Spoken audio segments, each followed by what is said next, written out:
No, not much. A chai latte or something. Gotcha. Okay.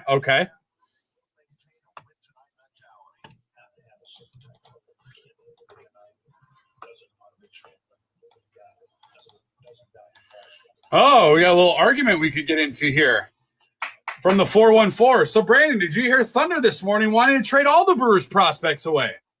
Okay, let's go. Wow. I'll lead with it. I don't care.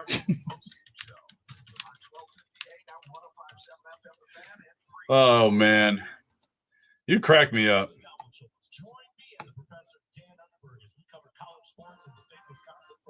It's College Sports Week, Saturday mornings from 9 to 11 on 12:15 a.m. and 105.7 FM. The Fan, as always, free on the Odyssey. Hey, Wisconsin, this is Crosby.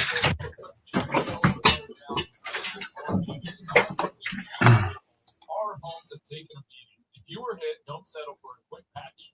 My friends at Loyal Family Renovations serve these areas and all of Southeast Wisconsin with complete roof, siding, and gutter replacements. They treat each customer's family and each property as if it were their own. No cut corners, just quality back by a schedule your free assessment at loyalfamilyrenovations.com. NC Sparky Pfeiffer, check out our brand new segment every Friday at 4:20. Plead the fifth. There's times when it's smart to keep quiet, and which people in sports should keep their mouths shut. Debated every Friday, brought to you by Habish, and Rotier, national reputation, hometown service. A Super Bowl champion. The Green Bay Packers have won the Super Bowl. The Packers' all-time leading scorer. A game winner for Mason Crosby. It's time for the Mason Crosby Show with Mitch Nellis on the Wisconsin Sports Radio Network. Powered by the Potawatomi Sportsbook and on the free Odyssey app.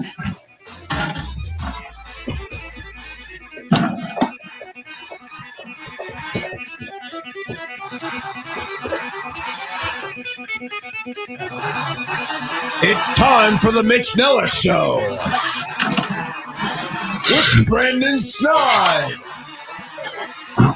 Live from the Wisconsin Sports Radio Network studios, powered by the Potawatomi Sportsbook. Here's Thunder. Oh, thanks, big voice guy. I always knew I could get big voice to say my name. That's great. Love that. This is the Mason Crosby Show. I'm Mitch Nellis, a.k.a. Thunder. AC/DC in the background. Let's choose violence, I guess. It's Friday. We got the weekend.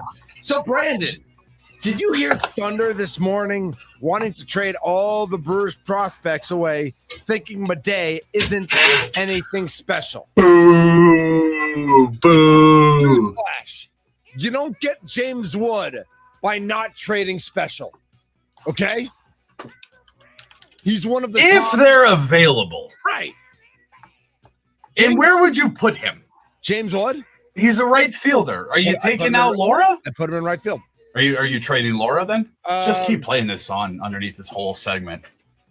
No, I'm here for it. Laura and Mitchell can platoon in center. Okay. Jackson Churio in left. Jackson Churio is your left fielder. Okay, so who are you trading for James Wood?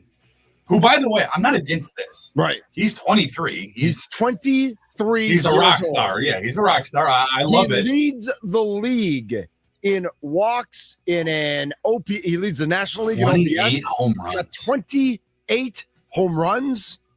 What would a package look like? Give me a package if you're Washington. I don't have it because it's going to be Madej and more. And I don't know It's how gotta much be- more. I it's- don't know how much more I'm giving than Madej. The Brewers, it's got to be. I Madej's an think absolute stud. So I'm agreeing with you, 414. Madej is something special. He's an absolute stud, but he's never played Major League Baseball. And James Wood is an all-star for the next 10 years.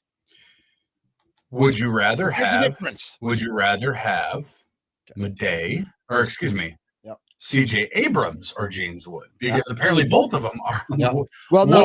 Whatever. Washington. I is don't know doing. if they're both available now. I think the report came out that they were both available during the offseason. Well, what would be the difference between now and? They think they're competitive in the. They're like 500. They're Yeah, but competitive they're not in the going. wild card. They're not going anywhere. They're I not agree. going anywhere. That's a weird organization. Why would you even yes, want them on there? I would rather for the Brewers. I mean, CJ Abrams is the better fit. He's going to cost less. He's still going to cost too much. They're not getting him. Would you trade Madej for CJ Abrams? No, I do Pena though. I would leave Madej alone. Personally, I mean, I would too. MLB.com top hitters in baseball. MLB.com has his ETA into the major leagues this year. This year, 2026. It just got updated. 2026. Now is that like? I mean, I know September call-ups aren't the same as they used to be, but is that like, there's an injury and they call it? Because don't you want Madej playing every day at AA and AAA? You want all these guys backing up somebody, backing up Pratt, and I mean, are you going to put him as your everyday third baseman this year in Major League Baseball? I don't know, because Jet Williams is also projected for Jet Williams. He was going to get called up, by the way. Trade him for Freddie on Monday. Freddie's going to pitch great at AmFam Field on Monday. Just trade Jet Williams for Freddie. What makes you think Freddie's going to pitch great on Monday? Just because he pitches great at AmFam. Does he? Yeah, he was great. Oh, look at his numbers last year, home versus road. He was definitely better, but I don't know. He was like a 2.5 ERA at home. Okay, so let's go. Let's just do a little game here. I'm gonna name off. We're gonna get through a couple of prospects here for the Brewers. Yep. A lot of fan favorites, and which ones are touchable or not touchable to you? Untouchable. Everyone's touchable. Everyone have to play it. Everyone has a price. Andrew Fisher. Odyssey just sold St. Louis and KMOX for $20 million. Everything has a price. I'm not touching. Everything has a price. Andrew Fisher is an untouchable prospect for me. He's the highest OPS in minor league baseball. Okay, right, who has the highest OPS in Major League Baseball? Right. Straight up.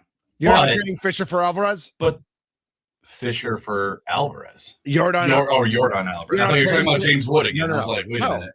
No. Alvarez Wood leads the National League. Alvarez leads all of baseball in OPS. He is literally the best hitter in Major League Baseball this year. Andrew Fisher has never hit over AA.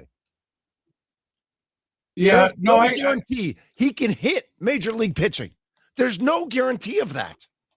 And Yordan Alvarez is the best hitter on the planet. They are not in the same conversation. If Houston wants to rebuild and you can give them Fisher and a AA pitcher, you go get Yordan Alvarez. I'm not touching Fisher. Nope. Okay.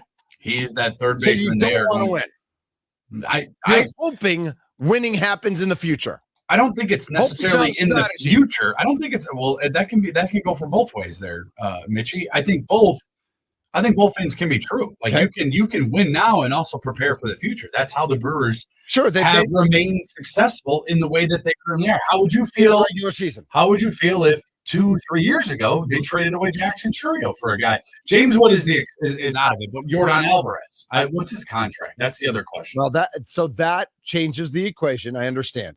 He is 29 years old. Yordan is, right? He is only really a designated hitter. Yep. At this point. So then what do you do? Something with Yelich? 318 with 31 home runs, 70 RBI, an OPS of 1,059. He's in the fourth year of a 6-year, $115 million deal. So you got him for a year. So 2 more years and 2 years, $35 million. So, but then you have, what are you going to do with Christian Yelich? I know everybody said, "Oh, just cut him or trade." They're not going to. They are not going to do that to Christian Yelich. I don't mean to break the news here for you, but it's just not going to happen. So then you have to ask yourselves what you're going to do, and does that actually solve what you have on the field? Because their base is still technically a question mark, right? Even though Joey Ortiz has been better, I don't hate that necessarily. That Alvarez contract, like I think that is something you can win for this year and next year. Alvarez has played 15 games in left field this year. He played 15 games in left field last year. He's never played first base at the major league level. He has only played left field and DH. That's it. So could he play a few games in left field? Sure. But again, that's not exactly what you need. I get it position-wise. It doesn't exactly fit. And so I'm willing to say, is a move for Yordan Alvarez the best move? No. Is a move for Wood the best move? No. Is a move for Abrams the best move? I mean, if you got Abrams and you moved, what are you doing? You brought up Cooper Pratt. to play. Yep. Again, I want these guys playing every day, regardless of what level they're at. I want Fisher and Madej and Pena and Pratt and Adam Chesky and whoever else. Tearing the cover off the ball right now. I want them all playing every day because that's how you get better.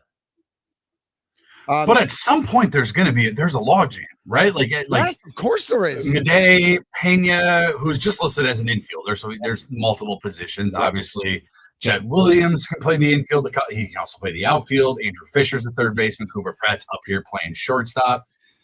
At some point, you got to figure something out. But again, all these guys aren't going to pan out either. So it's like an insurance policy on their own. Yes, they're not all going to as in love as we are with all these guys. They're not all going to pan out. Number one farm system in baseball. Yep. Stephen G. Town says, how about Frelick and Madej for Wood?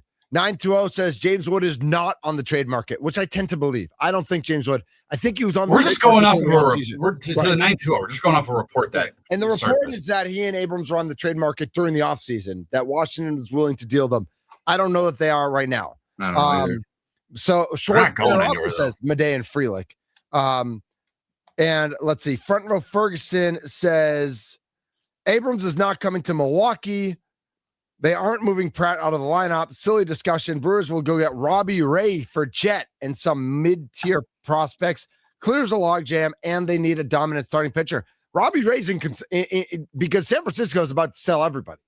They've kind of made that announcement. But doesn't he have a massive contract, though? But how many years does he have left? Stand by. I'll look it up.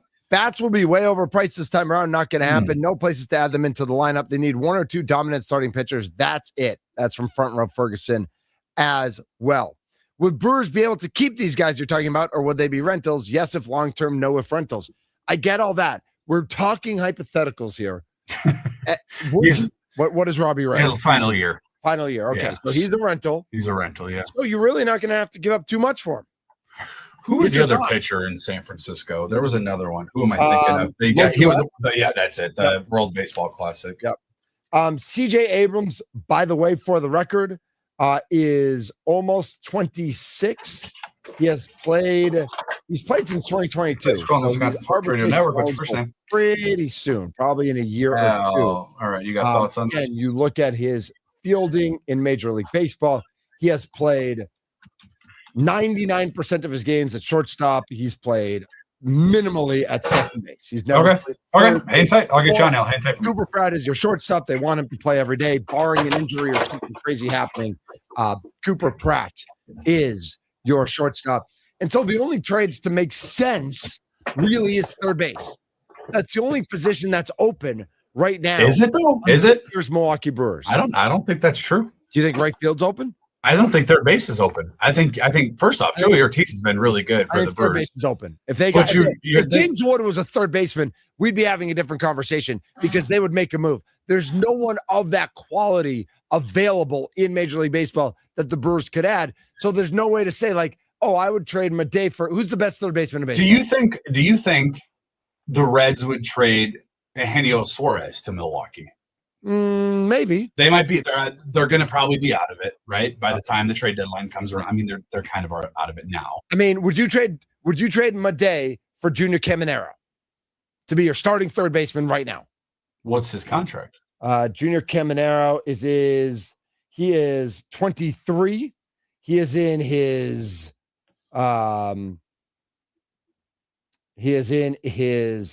third year. Might even be a second year. I don't even know. A straight up deal? Straight up deal. I don't know, man. I don't know. Madej's the number one. Junior Caminero is hitting 279 with 28 home runs and 59 RBI. and what are they getting from third base right now? I'm the prospector on 9 to noon. I don't know if I would try. Madej's the number one prospect in baseball. Yep. And Junior Caminero is a now 2-time All-Star. Almost broke his hand. The best third baseman in baseball. You could argue he's the best third baseman in baseball. You're not wrong. I don't know. I have a hard time with it because you have Andrew Fisher. I'm not asking easy questions. You have Andrew Fisher though. Fisher might be the third baseman of the future, but he might be the first baseman of the future. True. Just throwing that out there. Like true. That could be. Luke Adams looks pretty good though. He looks good too. It's an embarrassment of riches. Who's also supposed to be here in 2026. Where are the pitchers, by the way? Are we They're worried all- about that? They're all up here. So Mitch. we're okay. Yeah, they're all up here. But they're already on the clock then. Yes. Okay. JD Thompson, maybe. He's Maybe. in the top 15. I Are see we- your point, but But you're right. The guys who are up here Miz are is here for the next 5 years. Logan Miz, Henderson's Harrison, here. Henderson, Sprout, Gasser, Hall, Priester. They're all up, They're all really young. and they're all here for the next 5+ Right. years. You're right. You're right. Al's in Cedarburg. Al, you're up on the Mason Crosby Show. 414-677-1250 is the Nicolay Law Talk and text line. I'm trading everybody for everybody. It's a No Rules Friday, which I created, by the way. I love it. Thanks for taking my call, guys. Yeah, this conversation is definitely adding to the hot and steaminess of July, so I'm all for it. We have a lot of chips that we can cash in. Mm-hmm. So that's the beauty of this. It's a good problem to have, but it's a double-edged sword because we lost so many of these guys, we got to let them go. Where I get pulled more in the direction of, you know what, we got to take a shot, and I'm leaning towards Thunder in this case to go after somebody, is we look back about what we did with Matt LaPorta. I mean, he was compared to Jim Tomei at the time. He was I think he was top 5 prospect in baseball at the time. I might be wrong on that. I'm just going to come ahead, but that's how high he was valued. It was tough to get rid of. Yes, he was. He was horrible. Yes, he was. He Could was not play Major League Baseball. could not play Major League. He was the Tony Mandarin of baseball. Yeah, it was For great. all It that. was great at AAA, and he was awesome, and we all thought he was going to be great. Great. Cleveland He thought he was great. going to be great. That's why they traded us CeCe. And so in this case, I want a World Series so bad that if we could get someone like Alvarez, which I don't think Houston's moving him, and if it takes him a day, then I'm really thinking about it. I don't want to part with him, but if I have to, I'll take that injection right now. That's our best shot at the bat. And Al, can we all say for the record right now, nobody wants to trade Madej. Right. Like we do Exactly. not. We would much rather trade Pena. We don't want to trade Pena. We don't want to trade Fisher. We don't want to trade Adams. We don't want to trade any of our prospects. None. Right. Like we all love our prospects. Our prospects are great, but they're prospects. And we're talking about trading them for actual major league all-stars, not like major league bums, not major league backups who fill depth. We are talking about trading for guys who are all-stars, who have 25 plus homers, who have done it for multiple years, and who are going to inject an amazing amount of energy into this offense. And it might not work. You're right. But I just want to make that clear. We're not calling for, you got to trade Madej for Skubal. No, you don't. You don't. Exactly. And I'll just end on this. Like, you know what? A lottery ticket is only a ticket until you cash it. That's right. That's right. All right, Or loses. Thanks, Al. Alan Cedarburg, 414-677-1250. The Nicolay Law Talk and text line. Somebody says, go get Luis Arias. I mean, I love Luis Arias, but that's not who I'm not excited about Luis Arias. Well, first off, he's a second baseman. Does that mean you're going to? Could he play third? Don't know. Maybe. I don't know. But you're Right. not gonna put Bryce Terrain at third. Yeah. I guess unless you want to, unless he is willing to. But Luis Arias is a second baseman. Yeah, that's right. Brandon, you have to remember Thunder's from Boston and a Red Sox fan, where they sign whoever they want and don't care about prospects. Yeah, that's true. It's why all Red Sox fans hate the Red Sox right now, because they are stupid and idiotic and don't know how to run an organization. The Red Sox could only pray to be as smart and as well run as our Milwaukee Brewers are. And as we've seen from the Quinn Priester trade and from the Caleb Durbin trade, which actually Caleb Durbin's played okay, but they gave up Harrison and Drowan. Like Caleb Durbin's a nice little third baseman. He's got 9 home runs and 10 steals. He's come okay. on later too. Right, he has come slow on. start. But Harrison and Drowan are two legit top of your starting rotation lefty starters. Like, how stupid are the Red Sox? Luis Arias was quoted on MajorLeagueBaseball.com saying, quote, "I'm staying at second. I'm not interested in a position change." So there you go. That takes that out of the equation. If you're a Milwaukee Brewers fan, you're not moving Bryce Terrain out of second. No. He's a platinum glove winner. By the way, somebody wrote, by the way, you weren't muted on the call screen, LOL. So? I just asked for Who where is it coming cares? from though? All right, I have no idea. And who cares? Joey Ortiz is the R in war. I don't know what that means. The replacement. Oh, We were talking about it because that's- John had a very bold take back in March when we did the Brewers preseason predictions. He said Joey Ortiz will finish with a 3 WAR and a 750-ish OPS. Who's this? Who will finish with Joey Ortiz. I mean, if you look at just his numbers at third base, I don't know what the WAR is, but his OPS is probably there. He's been mashing at third base. Yeah, he has. I will always tell Brewers fans. I will tell Brewers fans well. this though: would you, knowing what you know now, would you have dealt a Garrett Mitchell, a Bryce Terrain, and or a Jackson Churio for a 1 or 2 year rental? Would it have given them a World Series? That does nothing guarantees a World Series. Nothing guarantees it, but they would have gotten closer to a World Series. You don't know that. Well, none of us know that. No, you're projecting. You don't know that. There's nothing factual about that. If it would have made the team on the field better, but you still don't know if it would have made him. It made him better on paper, but we don't know how that plays off on the field. We don't know. That's different. That clubhouse can be shaken. We've seen what they did with the Josh Hader trade. Like, things can happen. Things can change. Vibes can be altered a little bit. Yeah. It doesn't. If you said, give me 1 or 2 years of player A, but you don't have Jackson Churio for 8 years, none of us would have signed up for that, knowing what we know now. Right. That's why it's hard to sit here and say they should do this or they should do that. Getting a bat at the deadline isn't as easy as just going out and picking up a loaf of bread at Pick and Save. Like, you just don't go out and get those things. They just don't happen. And every team outside of the Dodgers needs a bat or wants a power bat in their lineup. Yep. Or a frontline pitcher. We've got a ton of great comments coming in on the Talk and Text line. I want to get to them, but Peter Bukowski is coming up next. We'll get Peter's take. We'll get a little off season as we get closer and closer to training camp. Update on the Packers. Peter's always got an opinion on Giannis and the Bucks as well, so we'll ask him about that. And what did you say we had that? Oh, somebody said we got to ask him about daylight savings time. That he's got a hot take about daylight savings time. Or something like that. Somebody said that on the Talk and Text line. What's your take on it? Or should we wait? We'll wait for Peter. I don't know if I have a take. I don't think I do either. Yeah, I got to think about it. He's Brandon Stein. I'm Mitch Nellis. We are the Mason Crosby Show.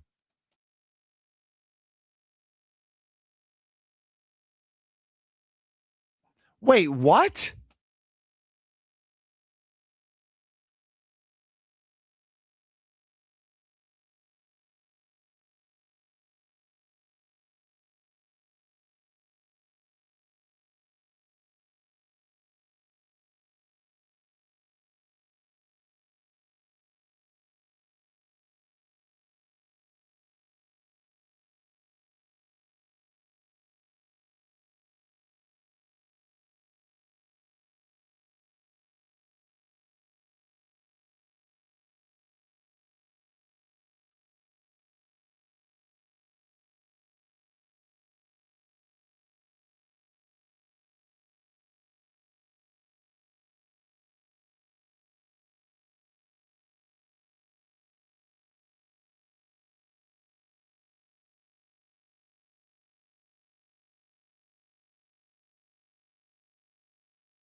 I mean, it's an all-timer. I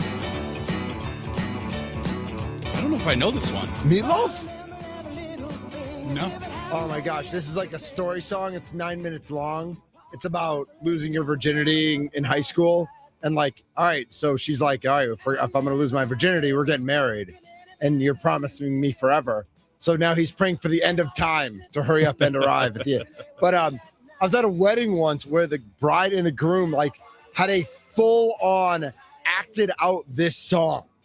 And it was unbelievable. Like, it was like the greatest performance I've ever seen in my entire life. I was like, you guys should, I mean, it's great that you're married and everything, but you guys should move to New York City and go on Broadway, because this is like, you guys just did this the most amazing dance I've ever seen. So yeah, so that's Meatloaf, Paradise by the Dashboard Light, because that's, you know, Paradise by the Dashboard Light. That's all.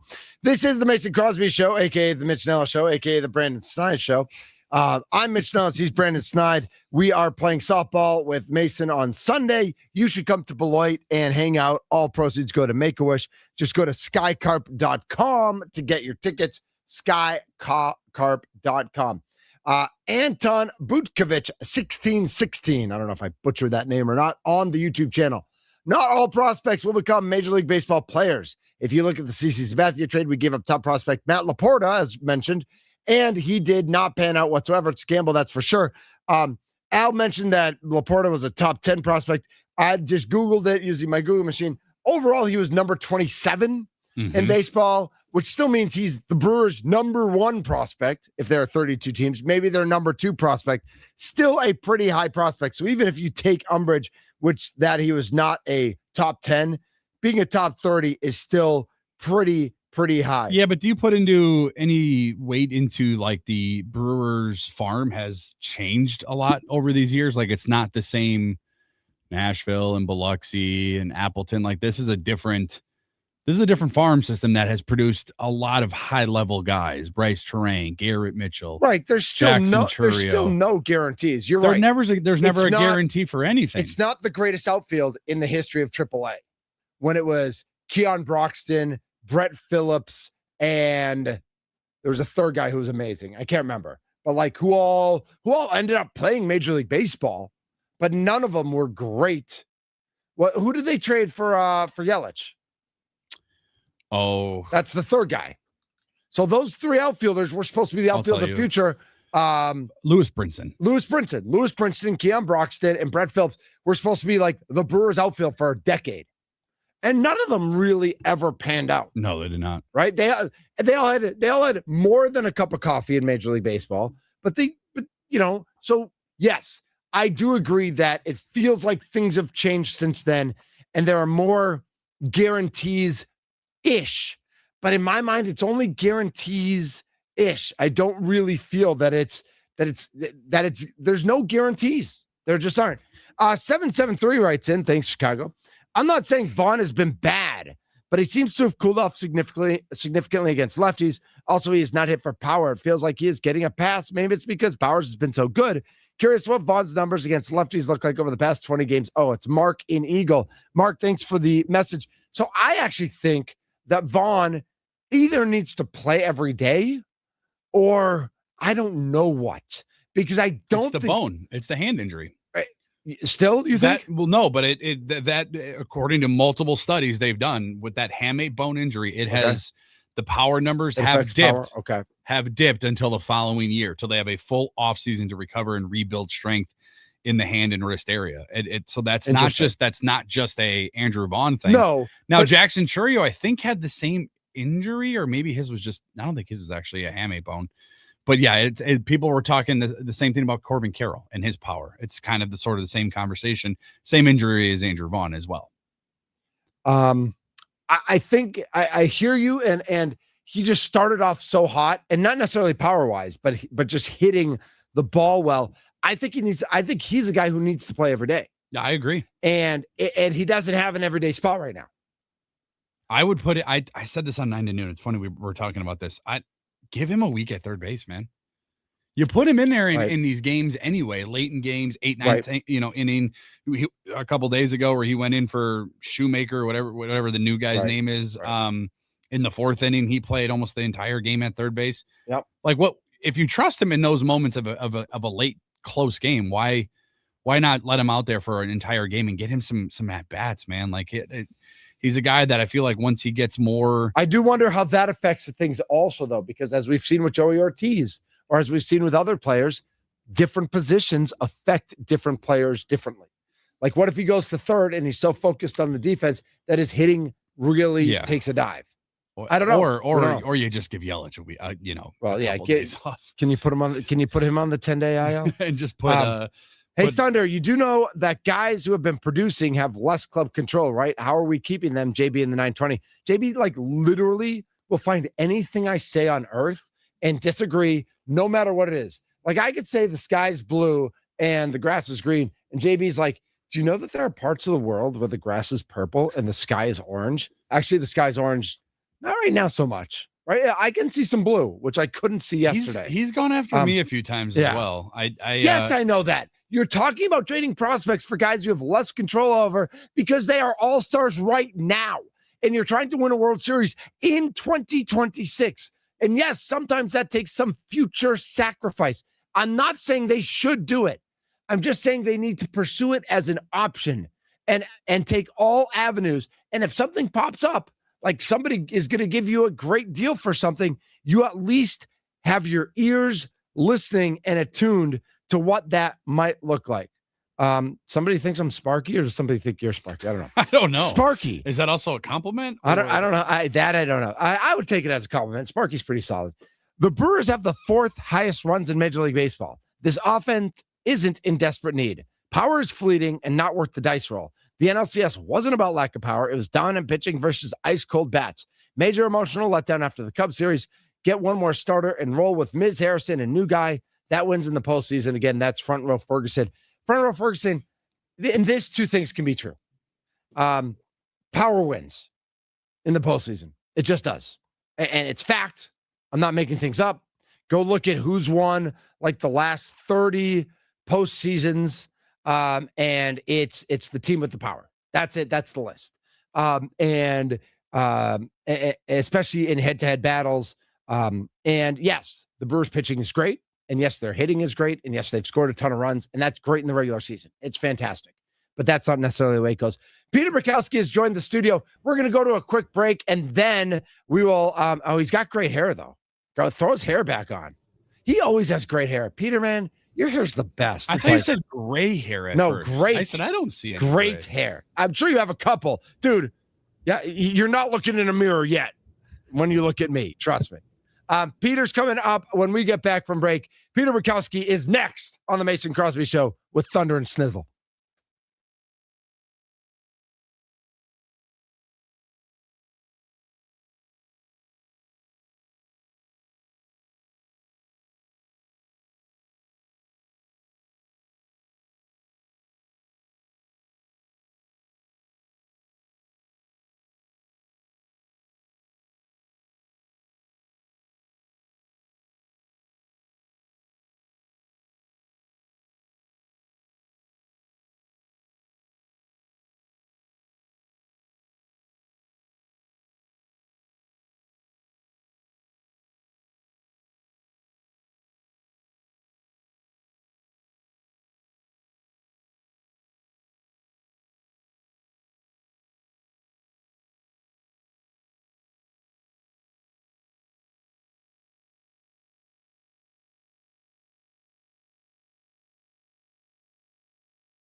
such a great guitar riff.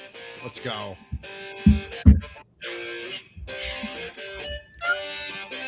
This is the Mason Crosby Show. Mitch Nellis, Brandon Snide, and the man with the best hair in Packers media history. The man behind the Leap and Locked On and all sorts of Packers information and news and notes and truth bombs. He is Peter Bukowski. Peter, truth bomb us. Oh man. Well, I assumed you guys brought me on to talk about Lance McCullers, right? I mean, there's a couple things. Sure, yeah. Lance McCullers, Giannis. You got to talk about Giannis. Daylight of course. savings time. Yeah, somebody said you got to talk to Peter about daylight savings time. So let's start there. Is that someone named Grant Bills? If Grant Bills texted into the text line, it might be. You should have Grant on more often, by the way. So what you do? Like I am pro. I am pro the change. Daylight savings time. You're pro the change. Yes. Okay. I have long advocated for this. I just think like the hours of daylight are finite, right? Like you don't actually gain any time by making this change. You just change the window for the farmers. And the farmers don't need the change anymore. We don't live in an agrarian society. And so I would rather have on my drive home from work some sunlight. I would rather, like, it's depressing when it's dark at 4 o'clock. It being dark at 8 o'clock is fine. The whole winter, I expect from like the end of, like once Halloween starts until it's warm out, I kind of expect to wake up and have it be dark. That doesn't bother me. But being dark at 4 o'clock, that sucks. That sucks. It's depressing. Yeah, I agree. Peter Bukowski joining us on the guest hotline, powered by Gruber Law. All right, so that's your take on that. How's your air quality right now? Sucks. It's terrible. No, today it's a little bit better. Has started out every morning kind of bad. It started out bad today, but like the numbers that you guys have are crazy. Like I saw numbers in the 500s the other day for you guys. Like that yesterday, I think we hit 500. Today we started at the very start of the day. It was like 300. I think it's it was almost 400 this morning. I think we're getting under 100 tonight, though. The Brewers did send out a press release for those of you who are planning on going to the Brewers game tonight. They did send out a status that Major League Baseball and the league will ultimately determine the status of the game tonight. I think based on the fact that I can see some blue sky, and I couldn't this morning, but now I can see some blue. I'm guessing today goes on. Tomorrow is supposed to clear up. And then a new wave, of course, is supposed to come in on Sunday. Yeah, very cool. So yeah, it's thanks, Canada. Yeah, we need to send the Ron Swanson letter to Canada for those of you that know that very deep cut reference that I can't repeat on air without you guys getting fined. That meme popped up for me yesterday all over Twitter. So that was fantastic. He's the best. So Peter, we're like, what are we, 2 weeks away from training camp? Yeah. It feels like, and I've talked to a number of people about this. It feels like this time period between mini camp, between OTAs and training camp has been longer than past seasons. Like, I feel like there was always something happening in June, and we had something the first weekend in June this year, and that was it. Like, I just feel like I don't know if I'm making that up, if that's a recency bias. I'm sure it is. But do you feel like there's been kind of a dearth of actual football activity over the past month? I think it probably feels that way, not to like go full armchair psychology here, but I think it feels that way because of, frankly, the way the season ended for the Packers. Like, I think it was very easy the last 3 seasons to just kind of go, yeah, well, that sucked. And you kind of can just move on, and it's going to be better, and they're going to be healthier. And then, of course, they're not healthier each of the last 2 seasons than they were the year before. And so I think, like, coming out of 2023, it was all excitement, right? Like, the arrow is just pointed straight up for this team. And then it was rocky. And then in the playoffs, yeah, that was disappointing. But, like, Christian Watson tears his ACL. Jaden Reed gets hurt in that game. Romeo Doubs gets hurt in that game. Elton Jenkins gets hurt in that game. I mean, like, they were playing, like Brandon at one point, they were going to have to put in at center in that game. It had gotten really thin. And so, like, you can kind of hand wave that a little, even with the injuries in the Bears game. You cannot hand wave any of that. It was an epic collapse. And I think the reason that this is more annoying, especially if you are either deeply online or you do what we do and you hear from people every day about this, is people are pretty pissed still about what happened in January. And I think that, you know, there is, of course, if you spend too much time on social media, as I do, you hear from a lot of Bears fans about all of this. And there's all these, like, it makes Jordan Love, for example, not being on ESPN's top 10 quarterback list, but Caleb Williams is. It makes that more annoying that happened. Because if Brandon McManus just makes 2 kicks, probably just makes 1 kick. If he just makes the extra point, it's a 12-point game. They got to score 2 touchdowns. It's a totally different thing. Everything changes, I think, about how we feel about all of this stuff. And all of the normal, like, offseason stuff, it now becomes, you're particularly aggrieved because of how the season ended, and everything just sort of feels worse. I think this is the worst Packer fans have felt about their team in mid-July since 2018, probably. Do you guys think that's fair? Because that's my perception of it. I think that's probably fair. Again, you mentioned McManus, or if Jaden Reed catches the ball there in the fourth quarter, or Christian Watson makes a play. Mm-hmm. So, Peter, we talked about it on Locked On Packers before, but there hasn't been a whole lot of roster change for the Green Bay Packers. They've added some pieces, Sky Moore and Javon Hargrave. When you look at this roster as it's currently constructed, who for you in 12 days, as the Packers get set to kick off training camp in Green Bay, who are a few names you're watching that have to take that next step for the Packers in order for them to get in front of the Bears in the NFC North and eventually move on in the postseason? I think there's a lot of names. I think the guy that I am probably most excited to see on the field and see in the preseason, and I think it's an open question about how much he's actually going to play in the preseason, is Marshawn Lloyd. And the ability for him to create explosive plays within the bounds of this offense. This Packers team last year, if you look at rush success rate, they were top 10, top 12 in rushing success rate last year, but they were like in the 20s in EPA per rush, which is, okay, are you creating positive value in running games? They weren't. They could pick up 3-4 yards. Like, if you pick up 4 yards on first down, you're in good shape. Mm-hmm. But when you can only ever pick up 4 yards and then can't pick up 1 yard on 3rd and 1 or 4th and 1, your run game's not very good. Like, it's just not. And I think the numbers in a lot of ways, because of that success rate, seem better than they really were last year. I felt like the running game was a problem all season. Marshawn Lloyd changes a lot of that. And I know that, like, people are going to be excited to see Brandon Cisse out there. They're going to be excited to see Chris McClellan, deny Dennis Sutton, the dentist, DDS out there.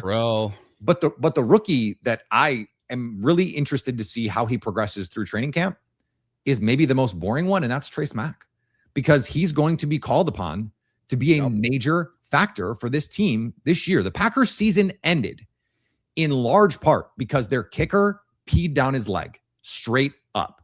And the fact that the Packers moved up to draft a kicker and then immediately said, Brandon McManus, don't let the door hit you where the good Lord split you, right? Like, just get out of here. I think that tells you how they feel about their kicking situation. They felt like it was imperative that they make a change. And this was the guy that they handpicked to go out and be that next guy. Now, he's still going to have to compete with Lucas Haversick, the substitute teacher. It's such a great story. I could see them taking this all the way to week 1. I could see them continuing to carry Lucas Haversick on the practice squad for as long as they can keep him on the practice squad. I don't think they're going to be able to do what they did last year and have them both on the roster the whole year. I think they're just going to have to make a decision at some point. But he is someone who had an up and down spring. And we're talking about a guy who came late to kicking and who became this prodigy as a kicker. He's this high energy guy. He's super confident, swagger, like all that stuff. Our Locked On Florida host, like, is obsessed with him. And so, like, that's a pretty good endorsement for me. Because he doesn't like anybody. Brandon Olson from Locked On Gators, like, he doesn't like anybody. And love Trace Mack. So I think that is something that is sort of under the radar. Everyone wants to see Matthew Golden. Everyone wants to see Tucker Kraft out there. How's he doing? Brandon Snide wants to see Barron Sorrell out there kicking ass and taking names. But, like, I want to see Trace Mack, and I want to see him be consistent for this team. Talking with Peter Bukowski, co-founder of the Leap newsletter. All of you should be subscribed to. Also host of the Locked On Packers on the guest hotline, powered by Gruber Law. One call, that's all. Peter, how important is it for Matt LaFleur, Jordan Love, and this Green Bay Packers team to win the division? It's been a few years, 2021, last time the Green Bay Packers have won the NFC North during that time. Every other team in the division has been finished the year atop the NFC North standings outside of Green Bay. How important is it for Matt LaFleur to get back up there? It's vital. It is enormous this season. And it is kind of a shame, right? Like how far we've fallen in the perception of this team, where it was just the baseline with Mike McCarthy. Every year they were going to win the NFC North, or just about, like 3 out of every 4 years, 4 out of every 5 years, they were going to win the NFC North. Yep. And even when they didn't, it was like, okay, there's extenuating circumstances. Aaron Rodgers breaks his collarbone and Brett Hundley has to play 10 games. Okay, well, you're probably not going to win the division if that's going to be the case. And by the way, they still won a couple games when Brett Hundley was the quarterback, thanks to Aaron Jones and Devontae Adams. And so, like, it is the baseline expectation. Like Coach Jags on our squad shows, Brandon, he's talked about this since we've been doing those shows. That is the baseline expectation. Is you have to win the North, and they just haven't. And you can't win the Super Bowl in September. You can't win the Super Bowl in December even, but you can win the North in December and September and October and November. Like you can take steps toward not winning the Super Bowl, but winning the North. And that has to be goal 1 for this team. That is the baseline expectation, that you go out and you win this division. You mean the 7th seed in the playoffs isn't just fun to get every year? And, well, it was fun in 2023, right? It was obviously fun when no one expected them to do it. Right. And then it was just sort of bad luck that they ended up the 7th seed in 2024. They won 11 games. Like that, I think that, if I'm remembering correctly, like that would have won 3 or 4 other divisions in the NFL that season. And so it just like sucked that they played in the most successful division ever. But this last season, it just wasn't enough. It wasn't good enough. They spit the bid against the Bears. I know it was Malik Willis, but if Romeo Doubs just catches an onside kick, they win that game. And they keep alive their hopes, even without Jordan Love the next week. If they beat the Bears, they could have just beat the Vikings in that last game and been the division winners. So, Jordan Love probably would have played in that game, right? And it all looks different. That's why I don't like the whole losing streak idea.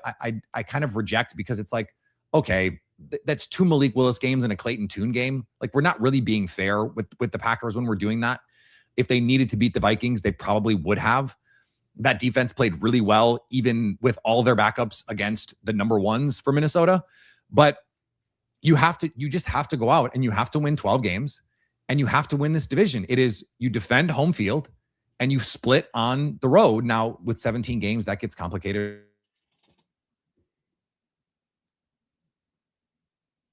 First, a 3 seed in the NFC this year. Yeah. Peter Bukowski joining us here on the Mason Crosby Show. So you say that, and then I click on the Potawatomi Sportsbook, and I click on the odds, and the Detroit Lions are favored to win the North, and then the Packers, then the Bears. I'm guessing a lot of Chicago people are like, how are the Packers ahead of the Bears? We beat you guys twice last year. Shut up, Chicago. But they're not even favored to win the division. So as much as we can set that up as an expectation that we may have as fans, is that truly a valid expectation? I mean, the odds are close. Like, it is kind of a toss-up in some ways, really, between those 3 teams. But the Lions are the favorite right now. Yeah, I don't get that at all. I really don't. I think Dan Campbell is going to prove pretty prescient when he said, after they blew it against the 49ers in the NFC Championship game, we may never be back here. Yeah. I think the Lions missed their window. And they have had what I think is a pretty disastrous offseason to lose Terrion Arnold. Dan Campbell was asked in June, the last time that they were together as a football team, like, hey, what's the status of Kirby Josephs and his health and the knee tendonitis and the issues that he has? And Dan Campbell said, I don't know. Brian Branch tore his Achilles in December. That's bad. So like he at soonest, we're talking about a guy coming back in November, December. That's a problem for a team that was really banged up last year, that doesn't have a secondary pass rush outside of Aiden Hutchinson, and their corners are just not very good. And by the way, Terrion Arnold, their starting corner, their first-round pick from a couple of years ago, might spend the rest of his life in prison. Like, he's already off the team, but like, put that aside for a second. Hey, but Jared Goff is better than Love, right? Because he wins. All right, everybody relax. Peter, if you're going outside, don't breathe in all the air. Just breathe in the air you need. And don't listen to the quarterback discourse. Right. Yeah, never. As we talk about, the violence against Jordan Love throughout the NFL is ridiculous. and locally too. Sometimes it's like, let's give him a shot. Why do we think that is? Why do we think that the fans have just sort of like there's been a group of fans that decided this guy is just he sucks? That's a good tease for next time, Peter Bukowski. He's Peter Bukowski. This is the Mason Crosby Show.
Super Bowl champion. The Green Bay Packers have won the Super Bowl.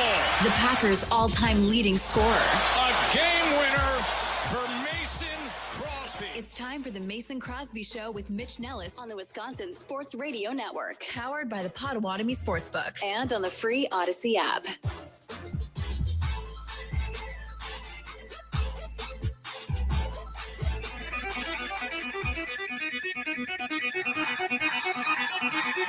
This is hour number 2 of the Mason Crosby Show. Mitch Nellis, Brandon Snide with you.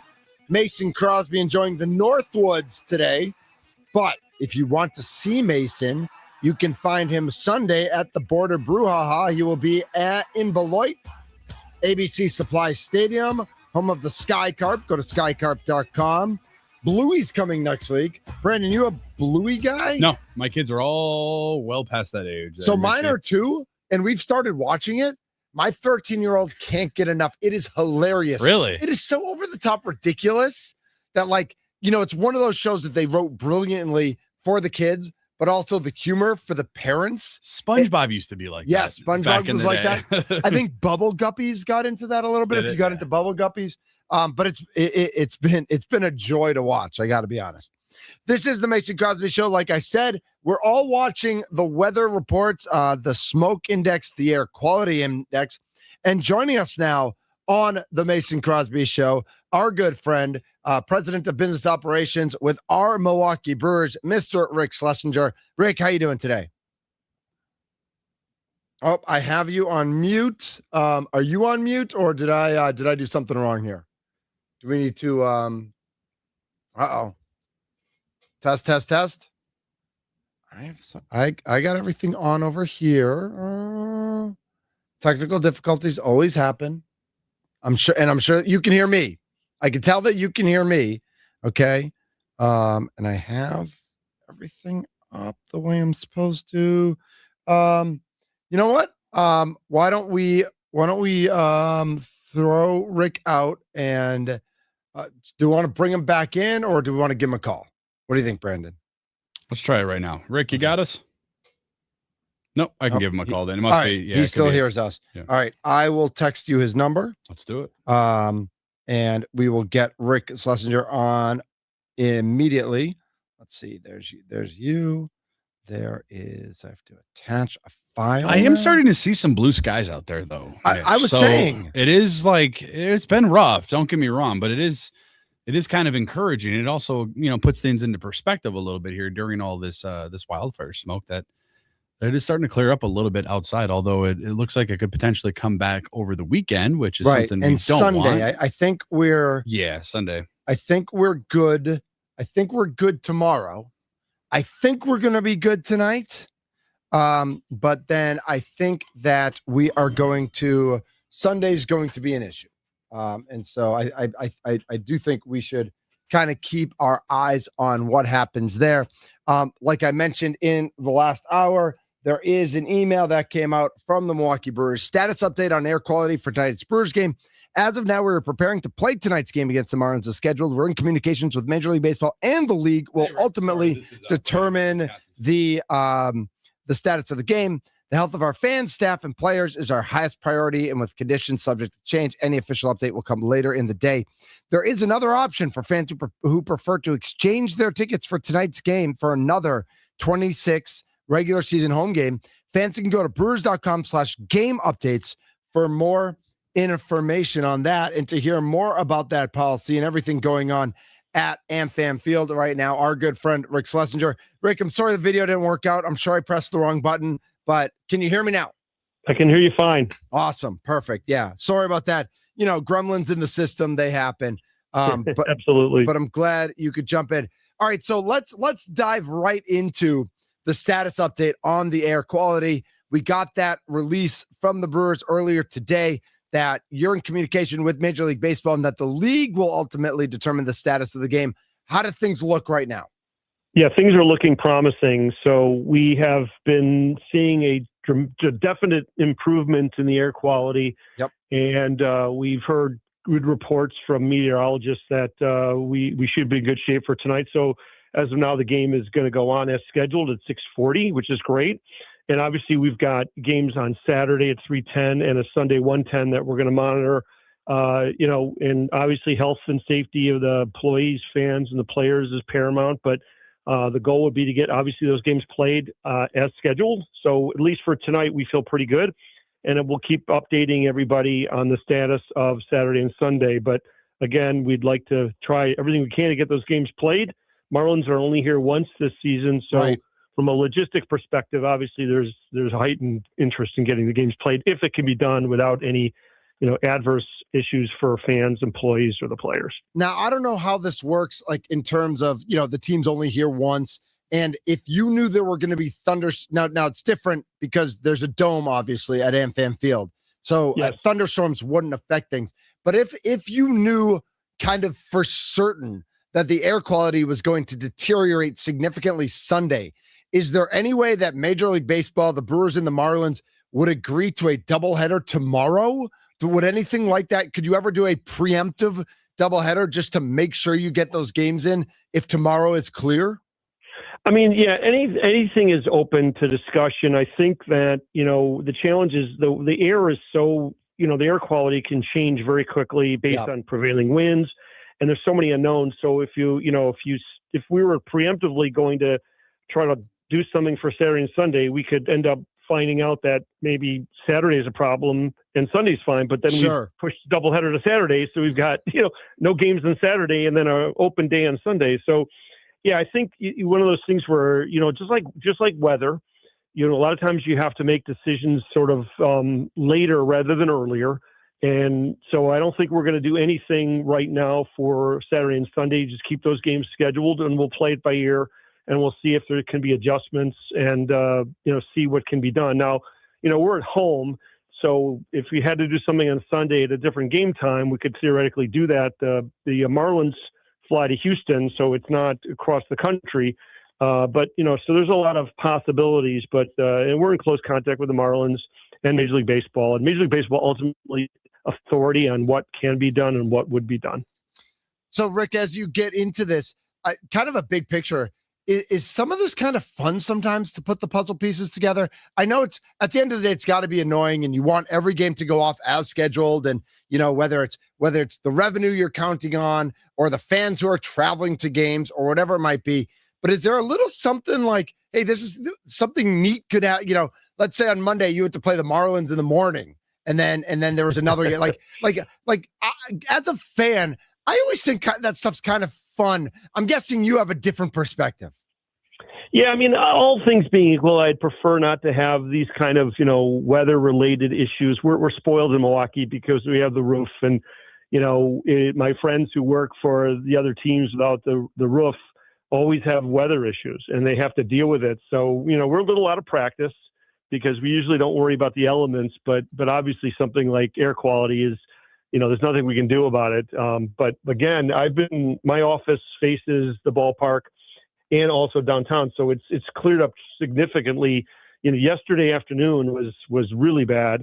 And now it's dramatically different 24 hours later. And again, all things look good for tonight. Rick, we're about 5.5 hours away from the scheduled first pitch at American Family Field, game one between the Marlins and our Milwaukee Brewers. And you said it's up to Major League Baseball. Is there a time prior to the game that they have to make the official announcement that they're either going to go on with the game or they're not going to go on with the game? Is there, obviously fans going to the game, people that are covering the game, people, making their plans around watching it on television? Is there a time where Major League Baseball has up until, X amount of time to either play the game or cancel it? It's a really good question. I mean, there's not a bright line rule now. It's if you looked at a weather forecast and you were looking at thunderstorms or weather that you could look on radar and have a more accurate assessment of what could happen, you might, be more flexible in terms of when you're going to announce if a game is going to be, postponed. The problem here is, the wind has such an impact on the air quality and you just don't know which way the winds are going to shift. So I think obviously we've told baseball and baseball gets this. We don't want to inconvenience our fans. And if there's going to be a change, the sooner the better. But basically, from what we're hearing, that things are looking good. The game's going to go on. Of course, if something dramatically changed, we would let fans know. At the end of the day, if there was an issue where the air quality deteriorated and it was like 6 o'clock, I would rather err on the side of health of our fans, employees, and players. And if I had to cancel a game at the last hour, I'd rather do that for safety reasons and deal with the inconvenience. But the reality is we're probably going to be in good shape for tonight. But things can adjust. So I always tell fans, just listen to the radio. Follow social media. We'll be providing updates, but so far so good right now. Rick Schlesinger joining us here on the guest hotline powered by Gruber Law. And you also have in the release that fans can exchange their tickets for tonight's game, brewers.com/game updates for more information. Is this something you expect to continue throughout the weekend without putting words in your mouth? Or is there a number of the air quality index that we as fans could look at? Like if it gets over 200 or it gets over 300, we're more in risk of moving a game. But is there a number that you have in mind with the air quality index? Yeah, well, the first question, I think what we'll probably do for this weekend is assuming the games are played, there are obviously some fans who are, for health reasons or other reasons, are not comfortable coming, and we would certainly do a ticket exchange, and we'll make announcements for that. As far as the air quality number, it's a really good question, and I don't have a definitive number of which we would be going to, and what would say, below this number we're fine, above this number we're not fine. I think that we will be in consultation with City of Milwaukee Health Department, Major League Baseball, people here to try to figure it out, because air quality measures vary depending on, what part of the city and what part of the county you're in. And they also are relevant to the future. If the air quality is a certain number at 6 o'clock, but it's a different number at 7, that goes into the mix. So, I think it's all, it's in the mix. And certainly the air quality indexes are important. But as far as a bright line number, I don't have it. Again, ultimately, I would look to Major League Baseball and our health department officials to tell us what was practical, what was concerning, and what is just not acceptable in terms of having a game here. Rick, the All-Star break has come and gone. The Brewers are home now finally for a couple of series here after being on the road prior to the All-Star break for a few weeks. What are some exciting things fans can expect at American Family Field in the second half of the season this year? Yeah, so it feels, we've been gone a long time. Its last home game here was July 2nd, which feels like months ago. So we're, and we're excited to have the team back. And of course, then we've got this potential air quality issue. But no, I think we're fine. So, we obviously Cerveceros tonight, celebrating, Milwaukee's Latino culture. So we have a lot of entertainment and a lot of things on the scoreboard, a lot of in-game features. We have special Cerveceros merchandise.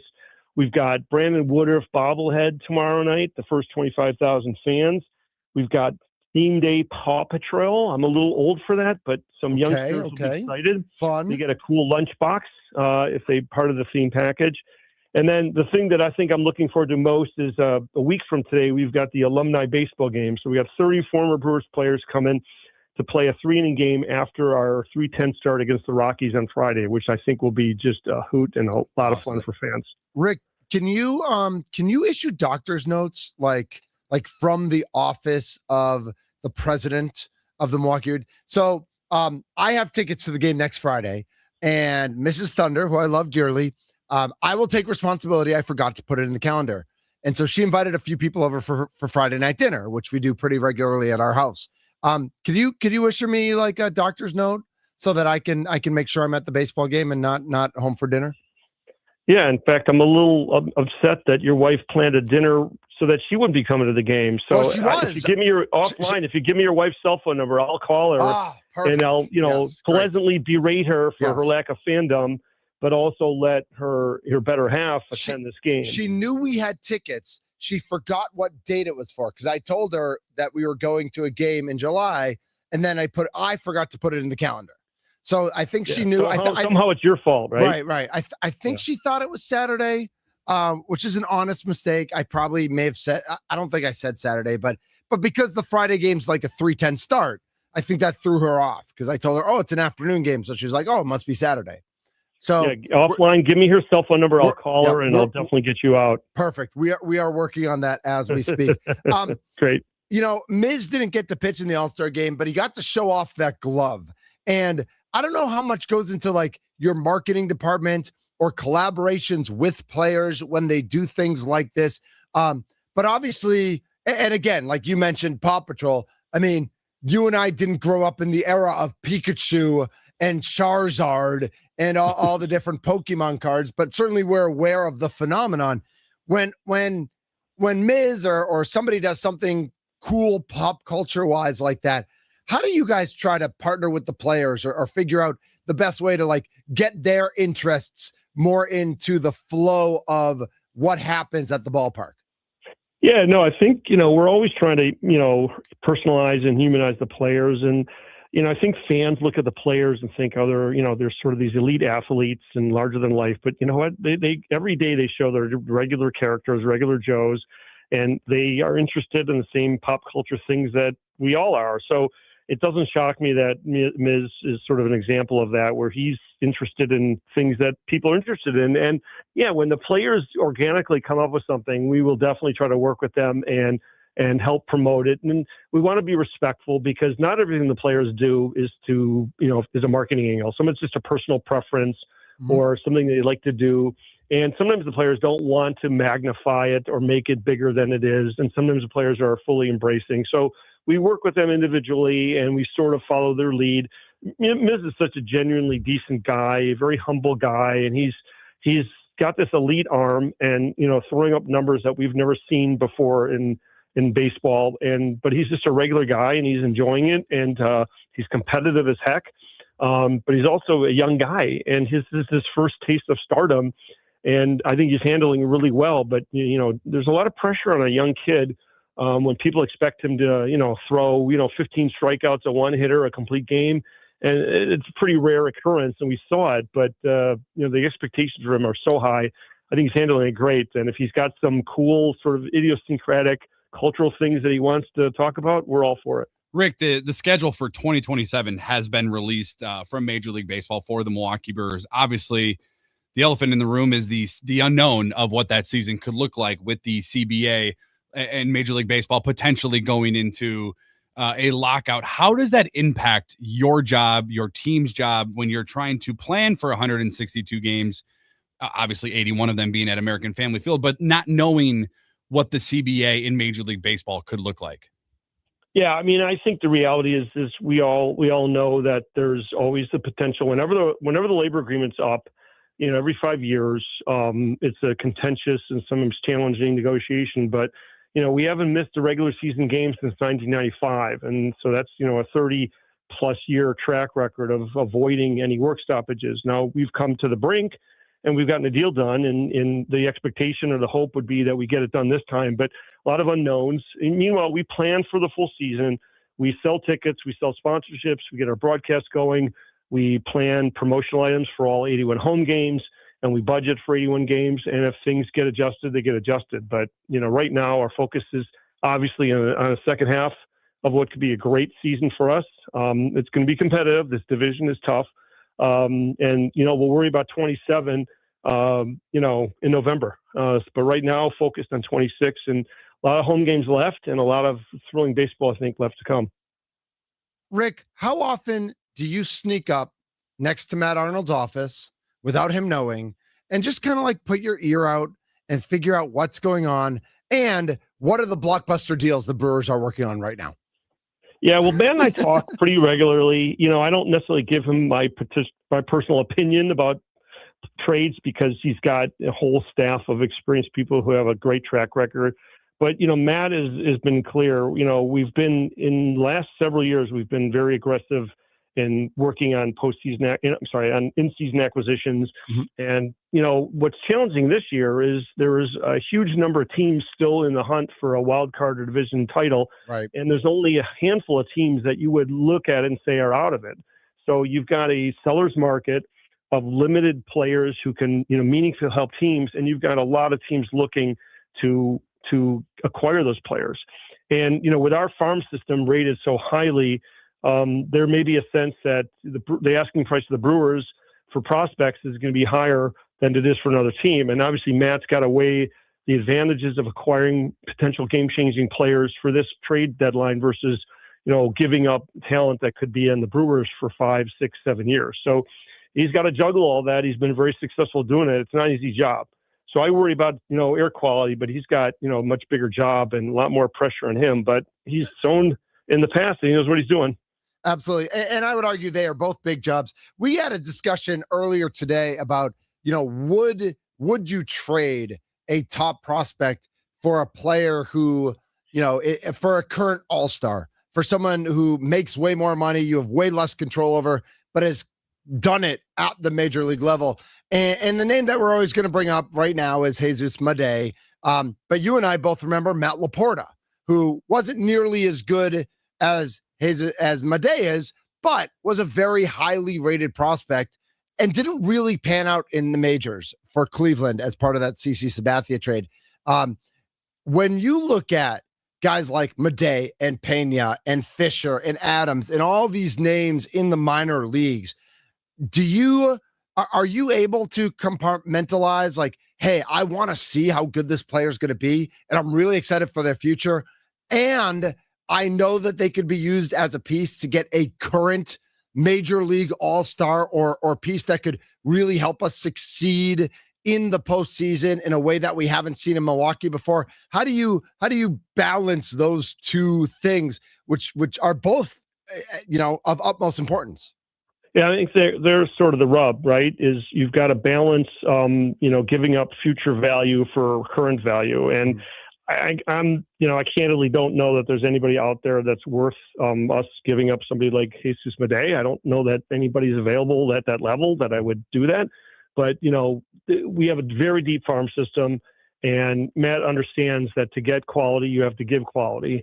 And, you're always going to be, looking and saying, okay, if I give up this player who I've, 5 or 6 years of control versus getting somebody who's a rental, you've got to take that into consideration. It's less about the money. It's more about, current value, which is limited, versus long-term value, which is, many more years. And Matt's going to make that decision. And we've done those trades. We've traded some prospects for good players.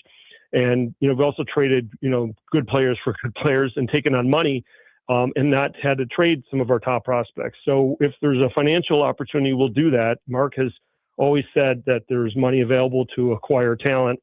And there's, you can acquire talent by trading prospects. You can acquire talent by absorbing contracts, or you can acquire talent by trading, current major league players. So all those are in the mix.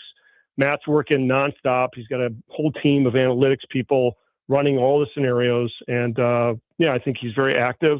And again, it's a weird trade deadline because the number of active teams looking is so much greater than the number of teams actively looking to move players. President Business Operations for the Milwaukee Brewers, Rick Schlesinger. Anything else about the homestand or the rest of the season that you want to make sure all of our Brewers fans around the state know going into the final 66? Yeah, we have, less than half a season left because the All-Star game was a little bit later. A lot of meaningful games. There isn't really, you look at the schedule and there isn't really an easy game on the schedule where you can just pencil in and say, oh, we're going to win. This isn't college football where, Alabama's playing, Division II school. Every team in the major leagues can beat every team in the major leagues. We're at some great matchups. Before you know it, we've got, 7 games against the Cubs in September, some at home, some in Wrigley. Those are be key matchups. We got a lot of division opponents going. We got the Reds, we got the Cardinals, we got, just a lot of teams fighting. And I think it's going to be a really, really exciting second half, and teams playing great. We've got some injuries, but we also got, some people who can come up and perform well, and that's the goal. Rick, thank you so much for your time this afternoon. Good luck with the challenges of the air quality. Hopefully all 3 games go off without a hitch, and let's get some wins, right? I agree, sir. Thank you. All right. Rick Schlesinger, President Business Operations with our Milwaukee Brewers, joining us live from American Family Park, and always great to catch up with him. Brewers home tonight, 6:40 p.m., 3:10 tomorrow, and 1:10 on Sunday for the homestand starting series against the Marlins. Again, they play the Marlins, then the Mets, then the Rockies. 9-game homestand to start the quote unquote second half. He's Brandon Snide. I'm Mitch Nellis. Much more to get to as we take you into the weekend. This is the Mason Crosby Show with Thunder and B. Snizzle.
This is the Mason Crosby Show, Mitch Nellis Show, Brandon Snide Show.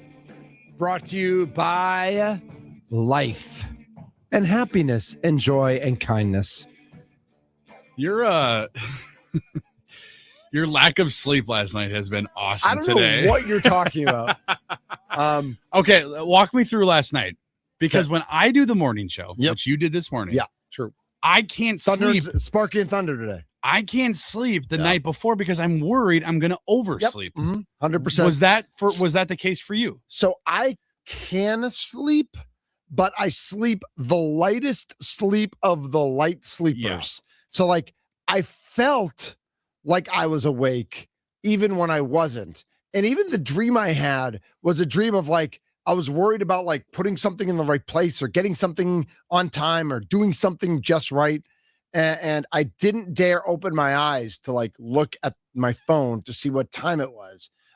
Because if I wake up at 2:20 and can't fall back asleep, then I'm really in a bind. So what time do you like if you're coming into doing your show, the Mason Crosby Show? Yeah. Which starts at noon Central Standard Time. Yep. What time do you set your alarm, or do you set an alarm to come here in the morning? Because you obviously have other I responsibilities. generally do not. Mrs. Thunder at least 3 days a week does 5:30 a.m. yoga. And so gets home at 6:30. Will then shower and wake me up, or wake me up and then shower, or whatever. So what time did you set your alarm for this morning? This morning, I'm pretty sure I can tell you, but I just want to make sure. Because you're about what, 20-ish minutes? Give I'd or say take? at that time of day, it's like 22. Okay. Normally, like when I come in a normal morning, it's more like 28 to 30, maybe even 32, depending on the traffic. And do you have a bedtime normally? So the reason I'm asking is, were you able to fall asleep at a good time last night? So I went to bed before Big Rumble and Mrs. Thunder. They were still finishing some stuff up in the kitchen and hanging out. I'm like, I got to go to bed. I read a little bit. I like to read a little bit if I'm awake enough and my eyes can focus enough, because my eyes are all messed up also because I'm old. And so I got into bed, I want to say like 9:15-ish. Okay, that's good. That's and not bad. And I think I turned my bedside lamp off at 9:45. Okay. And my alarm was set for 4:40. Okay. So that's not far from where I set mine. I think mine, when I do the morning show, it's like 4:15-ish. I'm about 40-ish minutes from the studio, give or take, 414-677-1250. Competition. Who wakes up the earliest on a regular basis for work? Not for working out, not for getting things done before work, not because the baby wakes you up, which is a real excuse and real reason to wake up. That's a job. But to wake up for a job, what time do you wake up? 414-467-7950. Man, we got all sorts of texts. I love this. This is fantastic. I love it. My money is on Brewer Rick would call Thunder's better half. Now I think about it, I would be dancing a jig if these games were canceled because God was something with like you smoke that makes a huge smoke and something. But if we got these games delayed and then we could have Miz and Harrison back for more games, that would be something. I do not want another doubleheader. This would be 3 doubleheaders in like 2 weeks. Right. Man. They cannot have another doubleheader. No, I agree. And granted, it's coming out. All the arms are rested and everybody's okay. But no, as long as the air quality permits, let's play some games. I wanted to play a little audio here, Brandon. And I know we got a ton of texts to get to, and thank you for everybody who texted in. If we get to them, we get to them. If we don't, know that we still love you. Obviously, everything is new. I think until last night when I got off the plane, he hadn't hit me yet, and I knew that I got traded. But until you get in Miami, then you get to meet the people, and the people that welcome you to the city, they're different.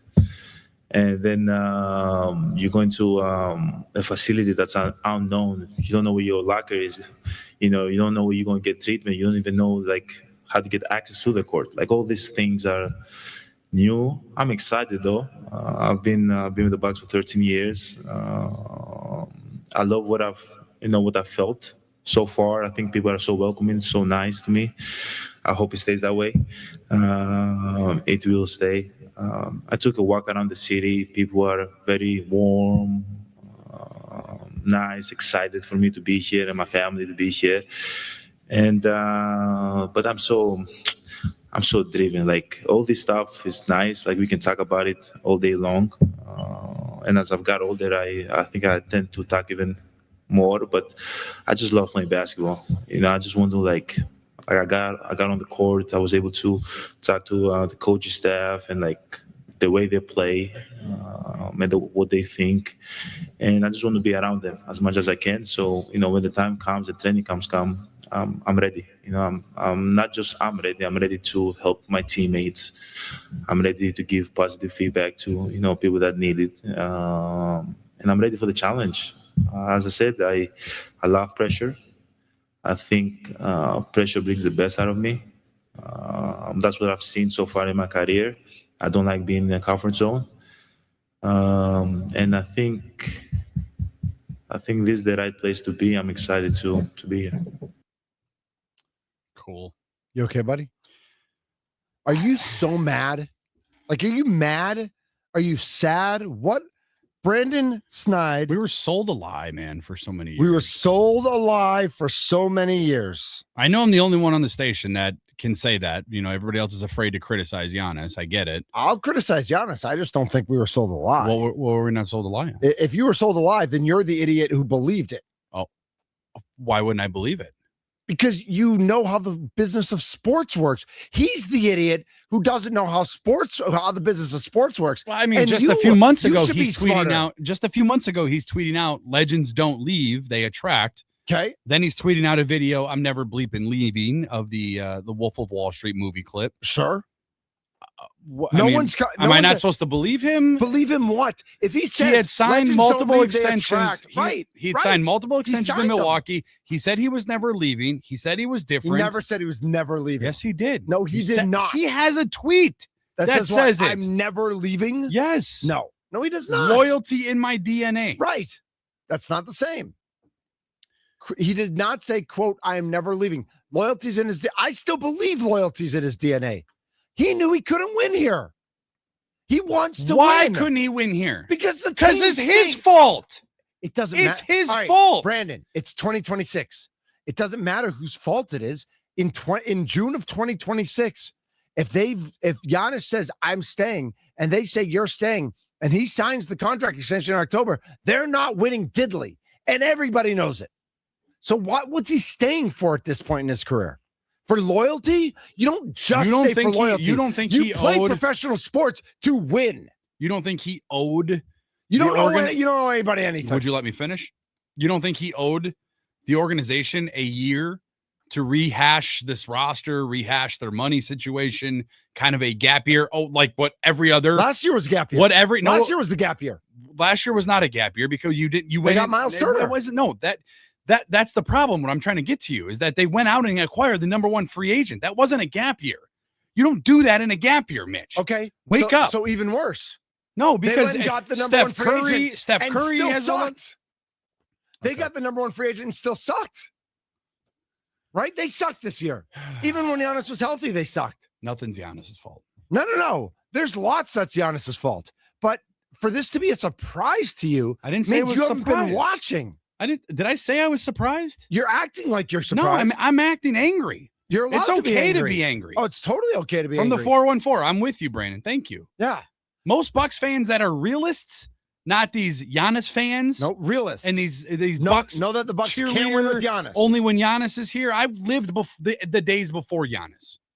I went to the Bradley Center when they handed out free tickets. Season ticket at holder. Wendy's. Season ticket holder at the Bradley Center. So I'm a Bucks fan before I'm a Giannis fan. Yes, Giannis happened to play for my favorite team. Cheer. And I have no issue with calling him out. If you're watching the Growth Law video stream right now, I'm not wearing a Giannis shirt. Kind of faded. That's the style. The cool kids think that's cool. I'm wearing a Bucks shirt. They would say it's lit. I don't know. I don't think they say that anymore. They would say it's tough.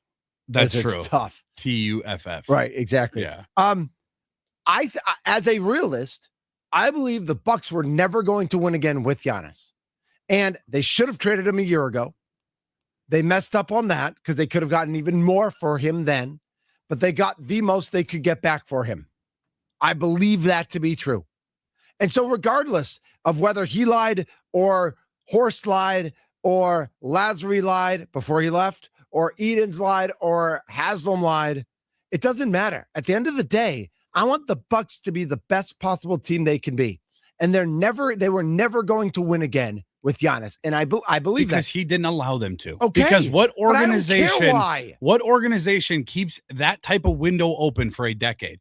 The Warriors had to reset. The Celtics are currently They resetting. didn't really have to reset. Yes, they did. They got Kevin Durant. They didn't reset. Mitch, they had the top pick in the NBA draft. What are you talking about? Who did? The Warriors. And took James Wiseman and Kuminga in multiple different years. Like, what are we talking about here? What pick do you think Kuminga was? Kuminga was a top 5 pick, wasn't he? Top 7? We both rushed to the computer. Yeah. I'm almost positive he was a 7th overall, top 7. Okay, so top 7. So they were in the lottery. But that's not a reset. They were in the lottery, dude. Right, because they had guys injured for entire seasons. Okay, the Celtics are currently resetting. But They they've just gotten won the rid of- title. Let me finish. The Celtics had to reset. They traded Jaylen Brown after winning a title. Right, and they're Bucks have had resetting. numerous resets. Okay, the Lakers had to reset when they had Kobe here, Right. when they had Kobe in LA. Yep. Right. Every team LeBron's gone to, they've had to reset. You know, Okay. where he's transitioned in and out. The Nuggets, who just won a title after the Bucks, also had to reset their roster and have a Sure. gap year. But Okay. Giannis doesn't allow the organization What do to you do mean? that. They've reset. When? Eric Bledsoe to Drew Holiday? I mean, That's not. Oh my goodness. What do you mean? I'm talking post championship, Mitch. Winning a title. You have to have a moment of reset. Drew to Dame? That's not it. That's not a reset. How is that a gap year, my friend? How is that a gap year? But you can't take 5 years after a championship and say, "Oh, we're still a championship team, and now we need a gap year." They were never a championship team because of the he injuries. didn't allow them because to. of the injuries. Oh my goodness. They didn't have injuries. How many games did Giannis, Damon, and Chris play in the playoffs together? It doesn't matter. That doesn't After that doesn't matter. That doesn't matter. But what you're saying does. After That's that, not but- fair. but they is have that- to both matter. but they is have that- to both matter? Is that going to Giannis and saying, "Hey, give us a year," because they approached Giannis. Give us a year to do what? What do you mean to do what? Damian Lillard tore his Achilles. Right. They needed a All year right, to so if recoup this was their the roster. gap year. This was not, because they got the number 1 free agent. You can't have a gap year and go out and Then- get the number 1 right, free agent. so if this That's not upcoming how year- a gap year works. Right. So you're saying this upcoming year could have been the gap year. Or no, because before they went and got Miles Turner last year, Yep. they approached Giannis and said, "Can we have a year before they waive and stretch Damian Lillard, before they acquired Miles Turner?" They went to Giannis and asked him, and he said, "Nope, I want a wanna win." champion." Okay, so then what did the Bucks do? They went out and got Miles Turner. Yes. When they probably should have had a gap year. Right. That's my argument. So isn't that so? You blame Giannis for that and not Horst and the Bucks? No, I blame Giannis. What was John Horst and the Bucks supposed to do? They can tell him no. They No, could say not really. Not really. I think they can. You know they can. I think they could have. That's not how it works in the NBA. Because by getting Miles Turner and by doing what they did with Dame, they sealed their fate. They put the nails in the coffin. Maybe had they done the gap year regardless of Giannis's wishes and showed him potential last year, this could have gone in a different direction. It's a lot harder also to go in a gap year when you don't have your picks, when you don't have your first round pick. Yeah, but the new lottery it kind of throws that away. That's not really, I mean, Not this year though. Like if they had done a gap year last year Well, and sure, right. sure. So that kind of throws a wrench in those plans. You can't really Do you go think gap he year. okay, let's agree with something. Okay. Because we're too angry at each other, and I love you on a Friday. That's fair. Do you think he's looking at Braden Birdies and like, oh man, I could have stuck it out maybe one more year? I mean, they may not have had I Braden. don't think he is right now, but I think there may come a time where he sees the Bucks roster. Now would they have gotten Burries at 13 and not Maybe. get amens because they didn't have 10? I can't imagine. I'm shocked he fell at a 10, to be honest with you. Well, the way he's played, it's looked like it. All right, we got I know we got so many, but it is we got to get to the weekend. We just got to embrace the weekend. Looks a little hazier now. I don't love that. Yeah, it looks like it's coming But back. that just might be cloud. I don't know. We'll find out. He's Brandon Snide. I'm Mitch Nellis. We are the Mason Crosby Show. We're playing softball on Sunday.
make my mind up. Whiskey cannot take. It's Friday.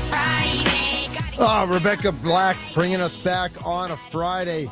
Shout out to 414. I get up at 3:45 to work in an empty warehouse, no employees. Does that mean you're the boss and you own the warehouse, or are you the only employee? I don't have an answer to that, but shout out to 3:45, man. That's. How do you even live? I mean, you gotta go to bed you at at 8? 7. Yeah, I don't know. That's rough. Brandon, looking forward to the weekend? Fun, partying. Yeah. Yeah, not really. No. I have a Brewer game tonight. Locked On Brewers postcasts. Yeah. Free and available wherever you get audio podcasts. I get podcasts in 7 different places. And YouTube. So I'm covering the Brewer game. Love that. Saturday, I'm doing the Brewer game. Volleyball tryouts for the girls. Oh. All weekend. Volleyball's rough. I don't understand volleyball. It's popular, man. It's growing. It's way too popular. It's poaching from your basketball. Right. And the coaches want you to not play other sports, which is idiotic. I hate volleyball coaches. I hate volleyball clubs. It is very catty. Yeah. And the girls are mean. They are. We play softball. Basketball, there's a little of that. Softball, I mean, the girls were nice, but I've heard bad things about the volleyball girls. Yeah, and about the coaches and the grown-ups. Yeah, that's a big problem. Yeah, but I feel like that's any. It is, but I think volleyball's worse. I think volleyball's gotten worse because of how competitive it's gotten. Shout out to Justin from North Carolina on the talking text line, For sure. who agrees with me. I mean, shout out to everybody who agrees with Brandon's right. Yeah. And Justin in Green Bay. We got 2 different Justins just chiming in. Oh yeah, look at that. Thunder's an idiot. Brandon knows what he's talking about. Let's have a weekend, everybody. 10, 16-year-old girls. I'm barbecuing chicken and salmon tonight. Godspeed. Playing softball on Sunday. Everybody come to Beloit. It's for Make-A-Wish. It's going to be a blast. Remember, baseball coverage on the Wisconsin Sports Radio Network is presented by Xfinity. Score the most reliable Wi-Fi. One price, 5 years guaranteed. Xfinity. Imagine that. Fit it in. What's up now? You want some? Come get some. It's Thunder and B Snizzle.